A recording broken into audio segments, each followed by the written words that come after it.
అట్లాగే ఇసుక గురించి కూడా ఆయన మాట్లాడతారు చంద్రబాబు నాయుడు గారు. ఆయన చెప్తాం ఉచిత ఇసుక ఇస్తాను ఇచ్చాం. ఇప్పుడు దాన్ని కూడా కొంతమంది విమర్శిస్తున్నారు. అంటే ఎట్లా మాట్లాడుతున్నారంటే ఉచిత ఇసుక అంటే మేము ఇసుక ఇంట్లో ఇస్తామని చెప్పామని మాట్లాడతారు. లేకుంటే నేనే మళ్ళీ ఇల్లు కూడా కట్టిస్తాను, లేకపోతే వాళ్ళ ఇంట్లో కూడా పొలాన్ని నేను పని చేస్తాను అని చెప్తారు. ఏం చెప్పమంటారు వాళ్ళని? ఇది రాజకీయం, ఇది రాజకీయం. చంద్రబాబు నాయుడు గారికి అధికారం లేనప్పుడేమో అసలు వినమ్రత, వినయం, ప్రేమ, ఆప్యాయతలు ప్రజల మీద విపరీతంగా కొట్టుకొచ్చి కనపడతాయి. కురిపించేస్తాడు, అసలు మామూలుగా ముంచేస్తాడు.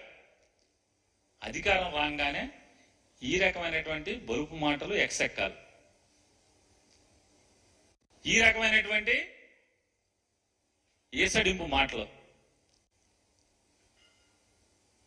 ఉచిత ఇసుక అంటే దాని అర్థం ఏంటి? నదికి వెళ్ళి ఎవరు కావాలంటే ఉచితంగా పట్టుకుపోవాలి, అంతే కదా.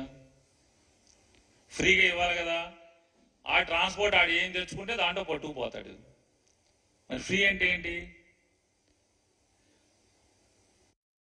ఈ ఆంధ్రప్రదేశ్ రాష్ట్రం యొక్క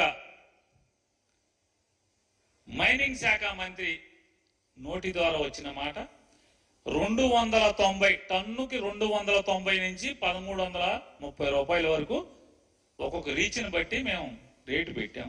ఉచితం, ఉచితం అంటారు, డబ్బులు కట్టమంటారు. అంత క్రితం కూడా ఎమ్మెల్యేలు దోచుకున్నారు. మళ్ళీ దోపిడీకి ముందు తెరతీసేటువంటి కార్యక్రమం ఈ ఉచితం అనే కార్యక్రమం పెట్టి ఉచిత ఇసుక. ఈ తంతు ఎట్లా ఉంటుందంటే నేతి బెరకాయలో నెయ్యి ఉండదు. చంద్రబాబు నాయుడు గారి మాటల్లో నిజాయితీ కూడిన మాటలు అని చెప్తాడు ఆయన, నీతి ఉండదు.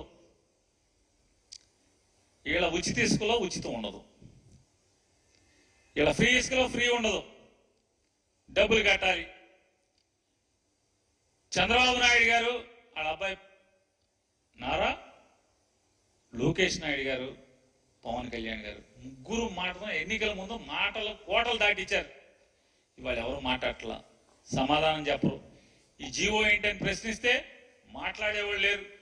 ఏంటండి పిల్లలు ఇంట్లో పాట పాడారు కదా, నీకు 15 నీకు 15 నీకు 15 నీకు 15 అని.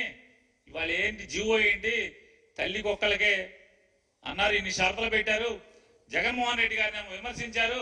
అటెండెన్స్ కావాలన్నారు 75%, రేషన్ కార్డు కావాలన్నారు, ఆధార్ కార్డు కావాలి, ఇవన్నీ అడుగుతున్నాడు.